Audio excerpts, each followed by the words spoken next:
ओम नमो भगवते वासुदेवाय नमः। मैं अनुरेखा स्वागत करती हूँ आपका आपके अपने चैनल सरल भक्ति में। तो कैसे आप सब लोग, उम्मीद करती हूँ सब अच्छे होंगे। सब पे श्री हरि विष्णु भगवान की कृपा ऐसे ही बनी रहे। आज के वीडियो में हम बात करेंगे देवउठनी एकादशी और तुलसी विवाह के बारे में। तो चलिए वीडियो की शुरुआत करते हैं। हमारे धर्म में एकादशी का बहुत ही अधिक महत्व होता है। एकादशी तिथि भगवान विष्णु को समर्पित होती है और इस दिन जो भी साधक विधि विधान से भगवान विष्णु की पूजा अर्चना करते हैं और एकादशी का व्रत रखते हैं, उन पे भगवान विष्णु की विशेष कृपा बनी रहती है और मृत्यु के पश्चात मोक्ष की भी प्राप्ति होती है। कार्तिक मास के शुक्ल पक्ष की एकादशी को देवउठनी एकादशी के नाम से जाना जाता है। इस एकादशी को देव प्रबोधनी एकादशी और देव उत्थान एकादशी भी कहा जाता है, क्योंकि इस दिन भगवान विष्णु 4 महीने का शयन काल पूरा करने के बाद जागते हैं। देवउठनी एकादशी के दिन माता तुलसी के विवाह का आयोजन भी किया जाता है। इस दिन भगवान विष्णु सृष्टि का कार्यभार वापस से संभालते हैं और इसी दिन से सभी तरह के मांगलिक कार्यों की शुरुआत होती है। इस साल की जो देवउठनी एकादशी है वो 12 नवंबर की रहेगी। तो इस बारे में आपको पूरी जानकारी आगे मिलेगी, तो वीडियो पे एंड तक जरूर बने रहे। इस साल देवउठनी एकादशी पर बहुत सारे शुभ संयोग भी बन रहे हैं। देवउठनी एकादशी को शाम 7:10 तक हर्षण योग का निर्माण हो रहा है। इसी दिन स्वर सिद्धि योग का निर्माण सुबह 7:52 से भी हो रहा है, जो 13 नवंबर को सुबह 5:40 पर समाप्त हो रहा है। साथ ही रवि योग का संयोग देवउठनी एकादशी पर भी बन रहा है। एकादशी तिथि का आरंभ 11 नवंबर को शाम 6:46 पे शुरू हो जाएगी, जो 12 नवंबर को शाम को 4:04 पर समाप्त होगी। इस प्रकार 12 नवंबर को देवउठनी एकादशी का व्रत रखा जाएगा और इसी दिन से मांगलिक कार्य आरंभ होंगे। देवउठनी एकादशी का पारण 13 नवंबर को किया जाएगा। एकादशी पारण का जो समय सुबह 6:42 से सुबह 8:51 तक का रहेगा। एकादशी का पारण द्वादशी तिथि के अंदर ही किया जाता है। द्वादशी तिथि दोपहर को 1:01 पर समाप्त होगी।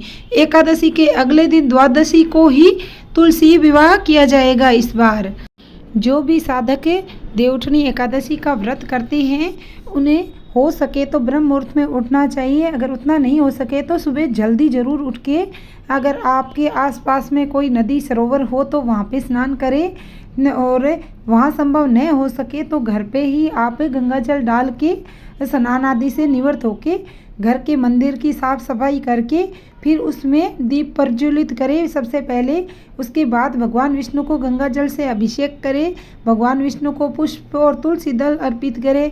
भगवान श्री हरि को हल्दी का तिलक लगाए, उन्हें पीले फूल अर्पित करें और पीले फलों का प्रयोग करें। पीले फल अर्पित करें। केला उनको बहुत प्रिय है, केला अर्पित करें। अगर हो सके तो आप भी पीले वस्त्र धारण करें, क्योंकि भगवान श्री हरि को पीला कलर बहुत ही प्रिय है। और इस दिन सात्विक भोजन करें। ध्यान रखें, इस दिन अन्न का ग्रहण नहीं किया जाता है। ऐसा माना जाता है एकादशी के दिन पाप का जो निवास होता है वो अन्न में होता है, इसलिए इस दिन अन्न खाने की मनाही होती है। जो भी अगर 11 वर्ष से कम उम्र के हैं और 80 साल से ज़्यादा, उनको छोड़कर बाकी सभी सनातनियों को एकादशी का व्रत करने का नियम बताया गया है हमारे हिंदू धर्म में। जो स्वस्थ इंसान हो, इस दिन अन्न और चावल का उपयोग नहीं किया जाता है, क्योंकि इसमें पाप का वास होता है।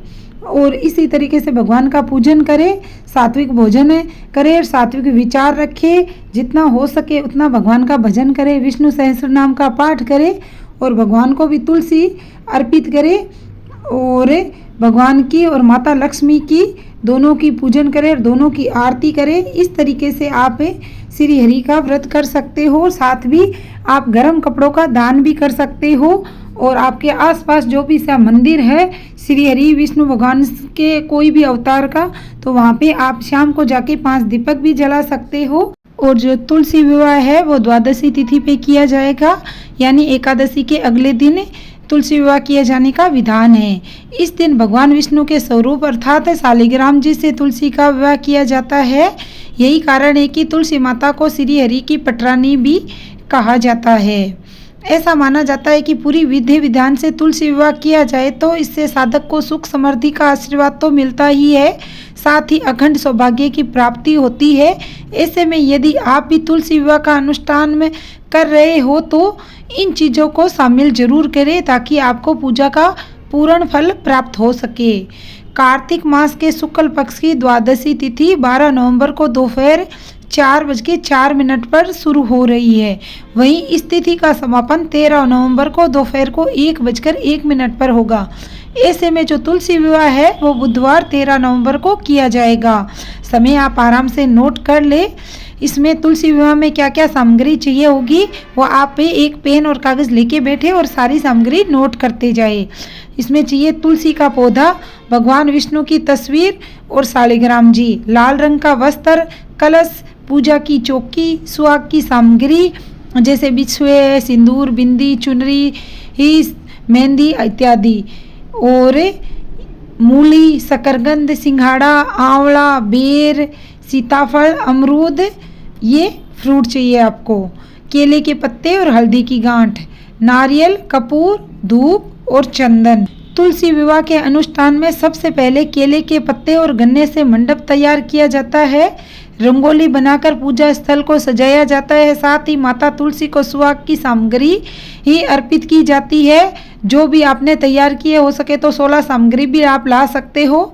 बाजार में आजकल आसानी से आपको पैकेज बनाया हुआ मिल जाता है 16 श्रृंगार की सामग्रियों का, तो वो माता रानी को अर्पित करें। ऐसा करने से साधक को वैवाहिक जीवन में खुशहाली बनी रहती है।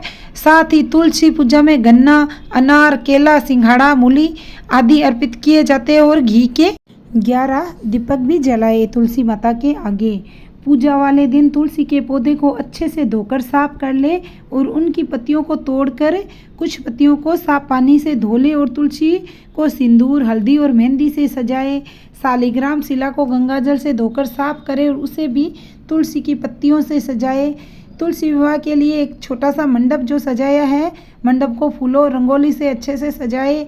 पूजा के लिए जो भी सामग्री ली है आपने, दीपक, अगरबत्ती, धूप, चावल, फूल, फल, सभी को एक जगह तुलसी के पास इकट्ठा कर ले। फिर विवाह के दौरान जो मंत्रों का उच्चारण किया जाता है, यदि आप मंत्रों का उच्चारण नहीं जानते हो तो आप अगर पंडित को बुला सकते हो तो पंडित को बुला के भी आप पूजन करवा सकते हो। अगर नए पंडित को नहीं बुलवाना चाहते तो ओम नमो भगवते वासुदेवाय नमः इस मंत्र का जाप करते हुए भी आप उनको उन दोनों का श्रृंगार करके आरती करें। और जो शालिग्राम जी रूप में विष्णु भगवान की तस्वीर या शालिग्राम जी है, उनको तुलसी के चारों तरफ घुमाया जाता है 7 बार। विवाह के बाद दान करना शुभ माना जाता है। आप गरीबों को भोजन या कपड़े दान कर सकते हो। तुलसी माता को देवी लक्ष्मी का अवतार ही माना जाता है।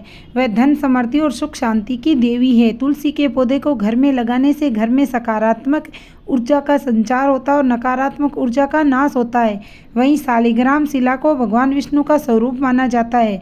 भगवान विष्णु सभी देवताओं के अधिनायक है। तुलसी विवाह के दिन इन दोनों की पूजा करने से अक्षय पुण्य की प्राप्ति होती है।